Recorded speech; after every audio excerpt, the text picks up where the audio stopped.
I'm with you. He didn't seem sure. It's a lot of money on the line. You got to think about this. Here's tonight's three-point performance brought to you by Mountain Dew. The Warriors made 10 threes last night in their Game 1 win against Dallas. A good sign for Golden State. They've won 13 consecutive playoff series after winning Game 1. Stephen A. Smith, what was your biggest takeaway from last night's Game 1 out west? Well, listen, we saw what Luka was, how he was somewhat neutralized. I'm not looking at the points. I'm looking at Andrew Wiggins and the defense he played on Luka Doncic. And then you saw Steve Kerr switch Draymond Green on Jalen Brunson. When we saw that switch, you're essentially challenging their two primary scorers, daring Dorian Finney-Smith, Spencer Dinwiddie, Max Cleveland, these guys to step up. And even though Dinwiddie made a few shots, the other two weren't able to, and that played a big role as to why the outcome was the way it was. I told you guys going into this that Luka Doncic is not going to bully his way through Golden State, and it's going to rely with the defense. Yes, Steve Kerr had that great wrinkle last night. He can come back with something completely different in Game 2 and have Draymond on Luka. He can do whatever he wants because they got some size, athleticism. You are exactly right about the way they decide to shut it down in Game 1, Stephen A. But my takeaway, defensively, Luka's not going to have his way with Golden State. Now, look, Golden State will throw a game away. They'll start hearing the sweet Georgia Brown music and have an 18-turnover game. They'll do that. So let's not go crazy yet. But Doncic, I don't think is going to have his will against Golden State. And the thing, as you mentioned, how they bullied the Suns was post-game. So when you put Draymond on Jalen Brunson, you take his post-game away. When Wiggins picks up Luka full court, now instead of facing, he has to turn his back. Takes time off of the shot clock. They did a terrific job of doing that. And also for the Dallas Mavs, they need more guys that can make plays off the bounce. Like a guy like Spencer Dinwiddie. Luka Doncic has made over 100 shots in this postseason. Only 11 of them have been assisted. Only 11 of them. He's going to need somebody to create for him as well. He's going to need somebody else to create. You're absolutely right about that. And that person's going to have to be Spencer Dinwiddie. He's going to have to be more assertive, more aggressive. We get that. And Dorian Finney-Smith. Both of them got to make shots because I think Brunson will be just fine. The other thing I think is important, no matter what happens in Game 2, if Dallas wants to protect their home court, it's very, very important that I say this. Keep Dallas Cowboys away. They'll jinx you. The Dallas Cowboys will jinx the Dallas Mavs. Let's make sure we mention that. But you know one thing about the Game 1, Greeny, that nobody's going to talk about? The Mavs took 44 open threes. They just only made 11. So 44 of their 48 were open. They just got to knock them down. And you know that the Warriors, without saying anything about it, had been ready for a series against the Suns. Everyone was anticipating it was going to be Golden State and Phoenix. Fascinating to see how they came out last night not having to go up against the 1 seed. Well, I think, as crazy as it sounds, not to say anything good about the Suns, the Suns would pose a different and more complex threat to Golden State than Dallas does. Dallas still has one great player, and we're still looking, as the Mavericks are looking, for all these other guys to figure out how they can fit in, how they can chip in, how they can play at this level, having won a series finally with Luka. That wouldn't have been the case for the Suns, but, very quickly they adjusted. But again, one player threat is not going to beat the Warriors. You're absolutely right. And seriously, on a serious note, very sad for Monty Williams, Chris Paul, Devin Booker, that they're not here. Facetiously, I'm not going to miss the Coyotes. I'm good. I'm good. Stephen A. couldn't be happier because he is spending the week in South Beach. P.J. Tucker and upper echelon stars in the NBA. That Jimmy Butler's name does not usually get mentioned. Because Jimmy Butler doesn't play to the things that most people value now. And let's face it, way too many people as far as I'm concerned, go right to analytics. They go right to numbers. They go right to analysis by numbers instead of sitting and using their eyes and their sense, if they have enough of it, to judge the impact of a certain player in a series or certain times a year, not every single night, and what numbers he has.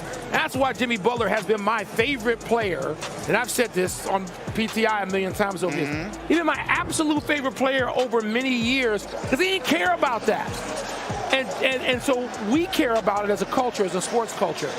And so those things don't play into him being labeled a superstar, but that's what he is in the playoffs. People go to analytics, Wilbon, but you know what else they easily do that he doesn't allow you to do? People ring count. Yes. So since he doesn't have 2, 3, 4 rings, that people dismiss what they actually see. And when he went to Miami, he became a best player on a team that won the Eastern Conference, and that started to catapult him to superstardom. Now that he's playing the way he's playing, Greedy, that validates it. And another thing is kind of like Kawhi Leonard. He doesn't toot his own horn, and his game isn't loud. He's getting to the free throw line. He's getting to his spots. He's playing mid-range. He's getting steals. His game, again, is dressed in overalls, and it looks like hard work. Once again, Mike Wilbon and Jalen Rose are wrong. They've totally missed it, okay? Ladies and gentlemen, Jimmy Butler is slept on because Jimmy Butler sleeps too damn much. It's very, very simple. This is the guy that was in Philadelphia, and Brett Brown sat up there and said, we need to get Ben Simmons involved. We're coming to you in the fourth quarter. And Jimmy Butler said, okay. This is the guy that Jimmy Butler, who really prepares himself, works diligently. He's a rough rider, ultra confident, and he wants you to come to him to finish the deal.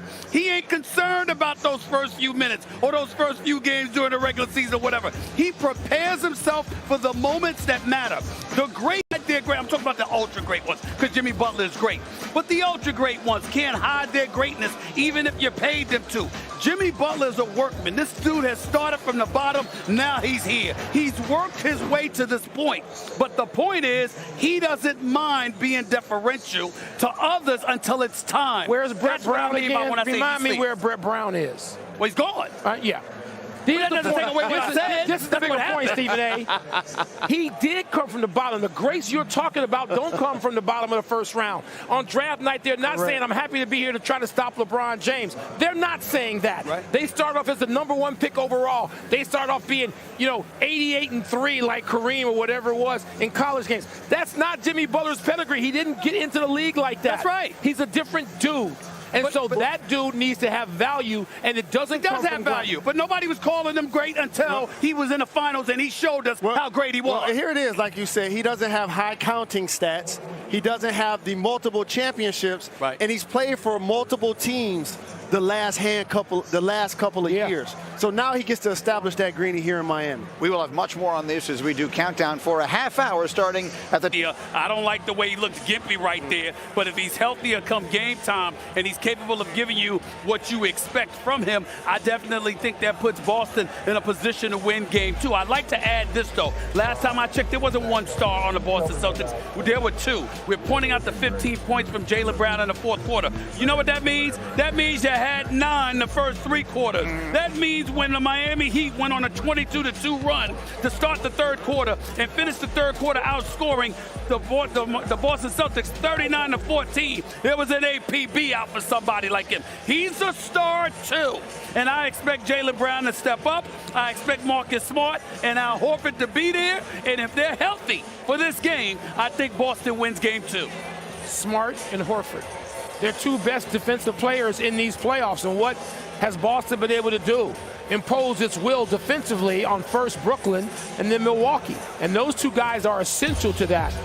I'm going to go even a little further maybe than Stephen A. just did. We totally agree. I think the winner of tonight's game 2. Game 2. I don't care what the stats are, because I'm sure somebody will come up with some crazy stat about, 83% of the time. The winner of tonight's game 2 wins this series. I agree with Boston has to get out of here with a split, right, Jalen? I agree with that. And if you are Miami, Well said. given their personnel absences in game 1, you thinking we got to jump on them and take these 2 games and make it easier for ourselves. Tonight's game 2 winner wins the series. You guys highlighted their great defense. I want to highlight that Al Horford shooting 45% from 3 in these playoffs.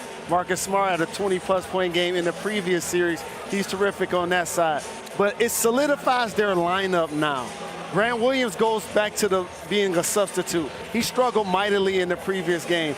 Time Lord up front had 18 points. Now he can play alongside Al Horford. So now they can have a better job of making Bam Adebayo work, who was a menace on that run that Stephen A. talked about, in particular defensively in the third quarter. There's a news flash for everybody. It's a news flash. I disagree with Mike Wilbon. I mean, I know that might be breaking news, but here's where I'm disagreeing with. I don't necessarily believe the winner of tonight's game wins this series. Okay. If Boston wins the game, it's 1-1. I think Miami, because of their physicality, is more than capable of going to Boston and winning a game, getting back here for Game 7 and winning. Now, I pick Boston to win this series in 7, assuming everyone is healthy. But make no mistake about it, this is a pick-em series. If Boston loses, they're down 0-2. I get what you're saying. Yeah. But if Boston wins, let's not act like Miami's finished. Miami can still win this series. Boston, Stephen A., has looked like the best team in the East at the very least most of this postseason. You might say, and there's been some flashes from the Warriors, obviously, where they look otherworldly.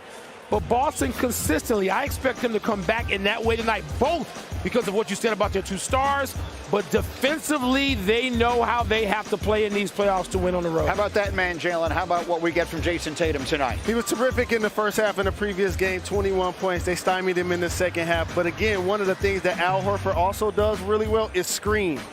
And he also picks and pops. So now he opens up the floor for driving lanes for Stephen A. was talking about with Jalen Brown and Jason Tatum to have opportunities to score. He was able to test